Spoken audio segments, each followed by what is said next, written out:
Let's talk NFC Championship. Mike, I want to start with you. I think this NFC Championship race is a four-team race between San Francisco, the Green Bay Packers, Detroit Lions, and perhaps the Philadelphia Eagles. Where are you at with the NFC division, or excuse me, championship winner? For me, it's going to be the Eagles here. See, I like the price point, 650 here, plus 650. I think this team had a tremendous offseason. I think it was the best offseason in the NFL. I think they got a lot better on the defensive side of the ball, but I really want to talk about Saquon Barkley. I've been quoted as saying running backs don't matter in this league.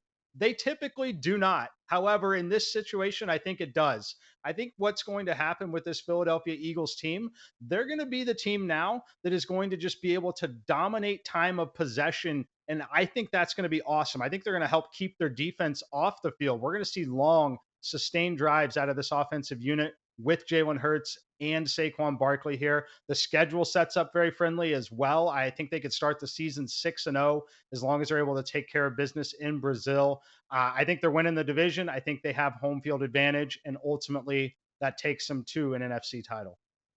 Prop stars after the Super Bowl, after Kansas City won yet another one. I saw that the Eagles to win the Super Bowl, and I know that's not what we're talking about. They were as long as 20-1, which I thought was pretty incredible and a little bit disrespectful. So I completely get Mike McClure's argument, and I know you're an Eagles fan. Are you on the same wavelength as Mike?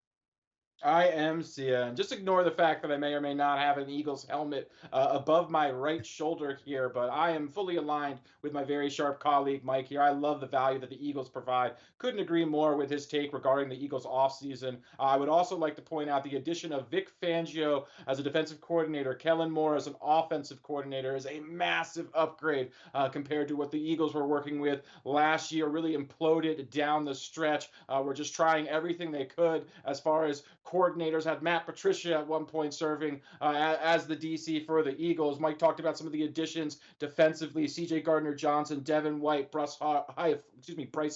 These are all plus starters. Saquon Barkley. Another component that I absolutely love is the core nucleus of the Philadelphia Eagles is all under contract for multiple years. They gave the big extensions to A.J. Brown and Devontae Smith, Jalen Hurts as well, signing Saquon Barkley. So I think this roster, top to bottom, is as talented as any in the NFL. You certainly don't win in the NFL on paper, but on paper, this team, in my opinion, has the best team in football. Didn't even mention the draft where they got Quinyon Mitchell and Cooper DeJean, who, in my opinion, were the top two defensive back prospects in the entire draft. Landing them both was just incredibly savvy by Howie Roseman. So I think I agree with Mike. The Eagles won the offseason. I give them a resounding A plus, in my opinion. I think they're extremely talented, and I think they're poised for a great season.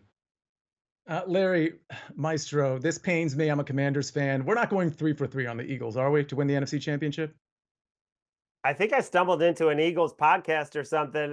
Yeah, I mean, the Eagles had a great offseason. I'm going to tell you another team that had an amazing offseason. That's the Detroit Lions at 6-1.